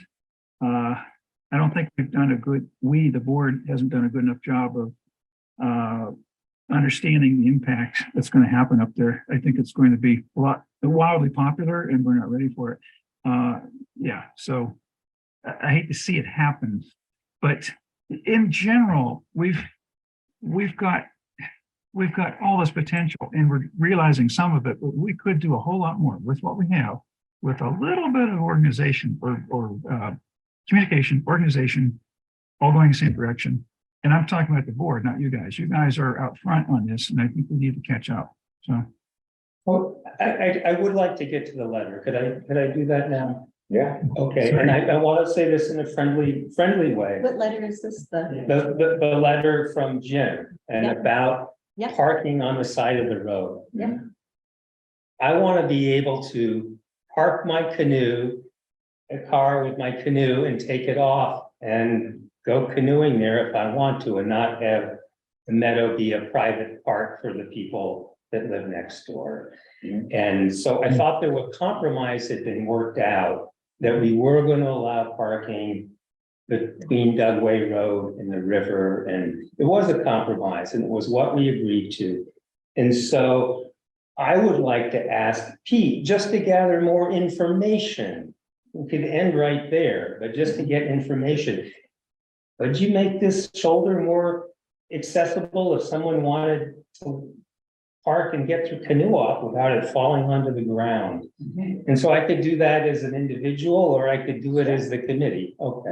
Yeah. Within the area that we have, Yeah, and he might say, oh, that's not practical. I wouldn't take it any further than that. I wasn't suggesting it was something that should be done, just something that could be done. yeah, so in the area that we've agreed to is reasonable parking, you're saying we can make that better reasonable parking. That better, yeah, and then Well, he might say yes, and nothing would ever come of it. I would just ask him. do you want us to add this to the Pete list that Chuck and I were gonna go talk Oh, about? okay, okay. Would that, I would you like? I don't mind doing it, but I want to know the. John's passionate about it, and if you want to do it Yeah.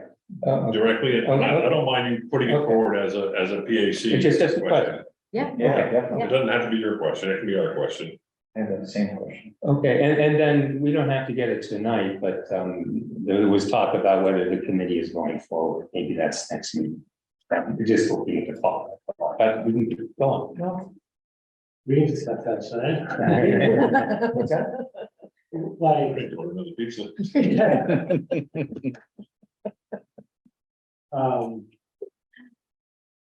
yeah, I don't know, I'm kind of, So to bring Andy and Lisa up, one of the discussion is, three of us are, our terms up, John, myself, and Kevin.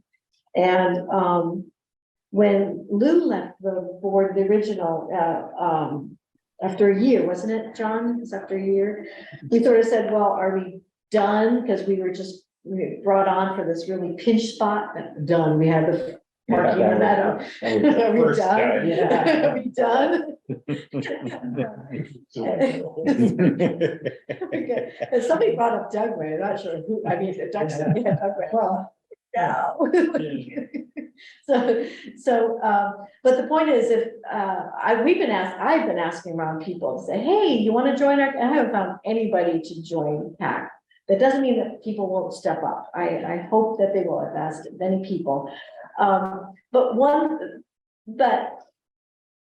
We talked about, should this be folded under another committee, such as the transportation committee or the recreation committee or the trails committee? There's these, trails has like 12 people on their committee. There's these other committees that already exist that do seasonal stuff, which is, this is a seasonal, well, not anymore because we're still at pond. We have a year long. But it's for recreating, parking while you recreate. Does that, since we're down, we're, we can see how these next couple of months go too. We don't have to answer this tonight. But I mean, I think that you framed it right. I think the only thing I would sort of say is different is independent of people moving in or out. it strikes me that this, particularly with recreation, these two things are just so linked, and that we don't want to be working, we don't want to do redundant work, we don't want to work at cross purposes, and so either it's with recreation or recreation and trails, it might be the right thing to at least formalize how we work together, independent of who's in the group. I mean, in terms of like whether, I don't think the work of the PAC was assigned to do will be done for a long time. The question is, can you do it separate, you know, shouldn't it be done more comprehensively, you know, like along lines of the earlier conversation, you know, what are our intentions for our town? But anyway, I think you're right. I think we should explore that, but maybe those other groups see it differently. I don't know. My concern might be that different committees form a natural set of checks and balances. You know, the trails committee, their priority is gonna be trails. Getting people out there, getting more trails and all that stuff. And we kind of, as a parking committee, our focus is on parking, so we kind of balance that out again. My concern would be that the priorities of one group would overrun the priorities of the second group if they're all under the same tent. Fair. Does that make sense? Yeah. Yeah, absolutely. Yeah. I was just looking for some heft. If there's just two of you left. Yeah. That's what I was First looking of for. all, let's get this out there clearly. What you three have done, and John and our predecessors, is absolutely amazing. You know, you are one of the most respected committees in the town. And I just, you know, enjoyed working with you guys, but I also understand that you guys have earned and deserve a break.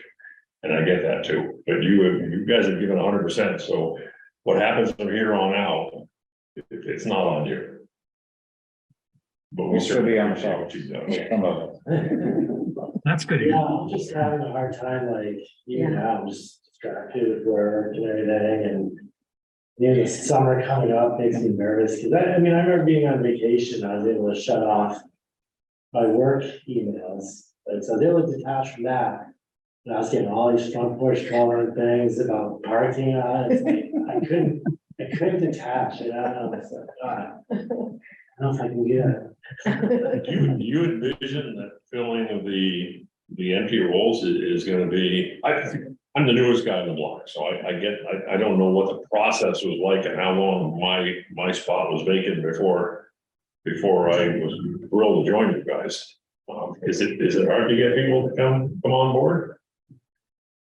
You know, so far, I've had a lot of success, right? Because Kara jumped off, and I jumped on shortly after, and then Lou jumped off, we jumped on, but I think three, that would be a big, It might, yeah. That's what I was worried about, destabilizing. I would use the word, you know, like, I don't want, that's why we said we're gonna be here until we get more people, but Yeah, if that doesn't happen. And we don't need to come to any conclusion tonight, maybe we should just all think about it. I think as a homework assignment, No, I think we ought to, we all ought to think about what kind of people, I don't mean that, you know.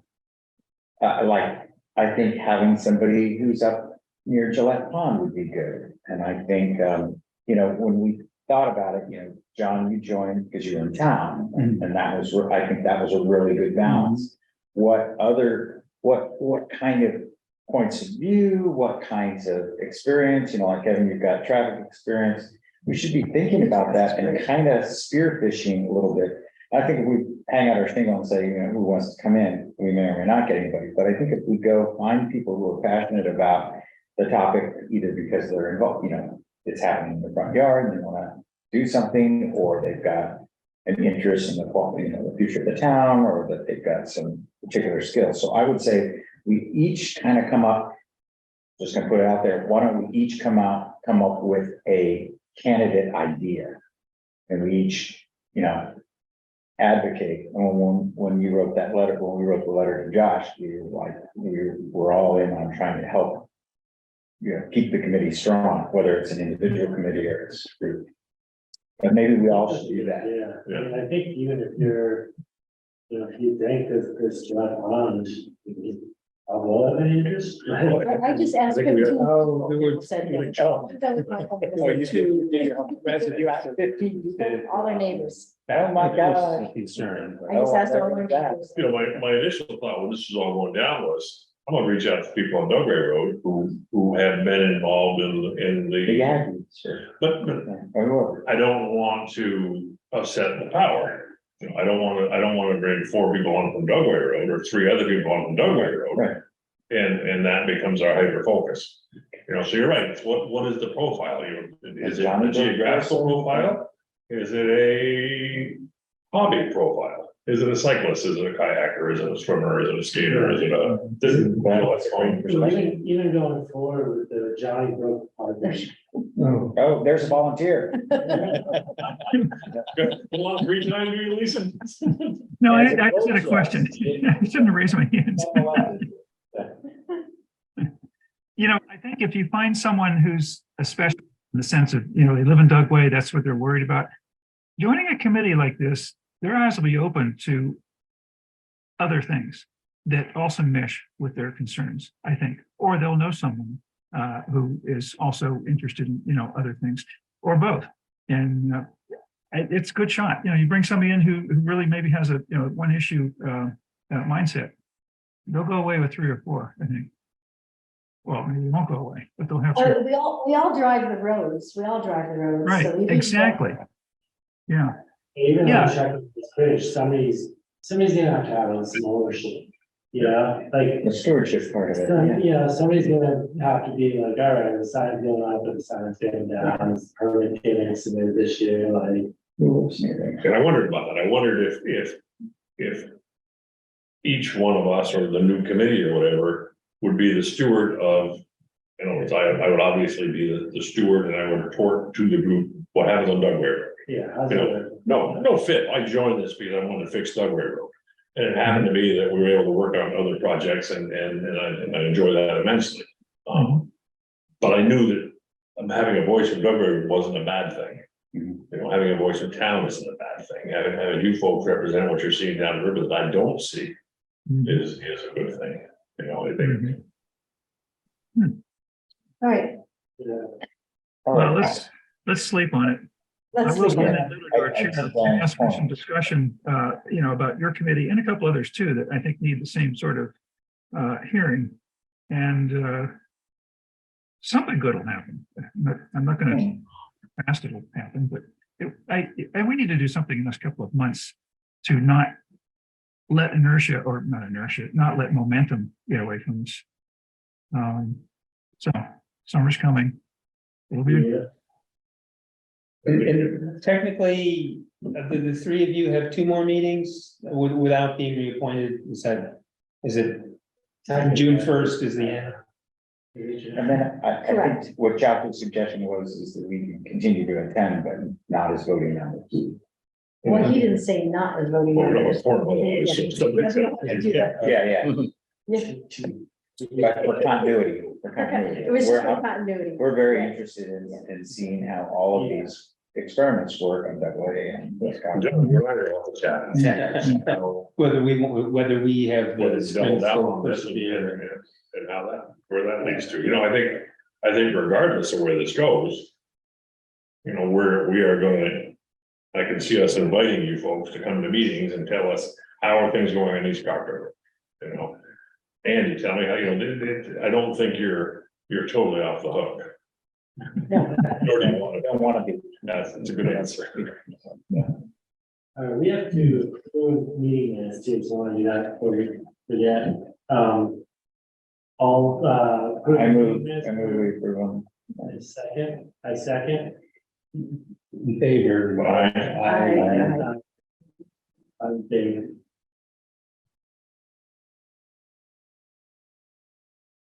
Can we put on the agenda for next meeting,